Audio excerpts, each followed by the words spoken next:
Hello दोस्तों।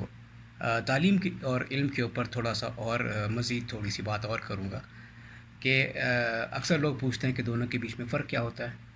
जी देखें, तालीम जो होती है, जो हम स्कूल और कॉलेजेस में हासिल कर लेते हैं, जिस पे एक वक्त गुजारने के बाद में किसी इदारे, किसी इंस्टीट्यूशन में जब हम पढ़ते हैं और उसके ऊपर वक्त लगाने के बाद हमें एक पीस ऑफ पेपर दे दिया जाता है कि आप फ़ला फ़ला की तालीम याफ्ता बन चुके हैं, जो भी आपकी डिग्री आपके हैं। तालीम जो है वो नॉलेज हासिल करने के ऊपर होती है। तो आप चाहे जितनी चाहे भी नॉलेज हासिल कर लें, आप कर सकते हैं, किसी के ऊपर कोई रोक नहीं है। लेकिन इल्म के बारे में जो लोग हैं वो थोड़ा सा अलग है। लोगों को अक्सर गलत फहमी होती है कि भाई हम तालीम हासिल कर लिए तो हमारे पास इल्म भी आ गया। तो ज़रूरी नहीं है। इल्म जो होती है वो तालीम से ही आती है। लेकिन फ़र्क यहाँ पे इतना होता है कि इल्म को आप रूहानियत से लेते हैं, जैसे आपके किरदार में आ जाता है, आपके अखलाकियत में आता है। तो तालीम आपका वो ज़रिया है जिससे आप इल्म हासिल करते हैं। लेकिन ज़रूरी नहीं है कि आपके पास इल्म हासिल करने के लिए तालीम ही हो। अगर आप देखें तो हमारी पहली जो कुरान की जो पहली आयत जो नाज़िल हुई थी वो इक़रा बिस्मि रब्बिकल है।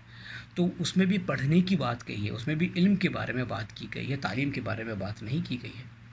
तो ये तालीम क्या, ये इल्म क्या चीज़ है? तो इल्म यही है कि आप पढ़ने के बाद उस पे गौर व फ़िक्र करना, पढ़ाई हासिल करने के बाद में या नॉलेज हासिल करने के बाद में उस नॉलेज को सही जगह पे इस्तेमाल करने आ जाना, उसको इल्म कहते हैं। जैसे कि आपकी सोच बदलना, आपकी अखलाक बदलना, आपकी रूहानियत बदलना, जिससे लोगों को फ़ायदा हो, किसी को फ़ायदा हो उससे, उसको कहते हैं इल्म हासिल करना, किरदार को आगे बढ़ाने को। वरना कहते हैं ना कि पढ़े लिखे जाहिल हैं। तो ये कहाँ से आया लफ्ज़ पढ़े लिखे और जाहिल भी? इसका मतलब सीधी सीधी बात है, पढ़ा लिखना होना तो तालीम हासिल होना, लेकिन जाहिलियत है इसका मतलब इल्म नहीं है उनके पास।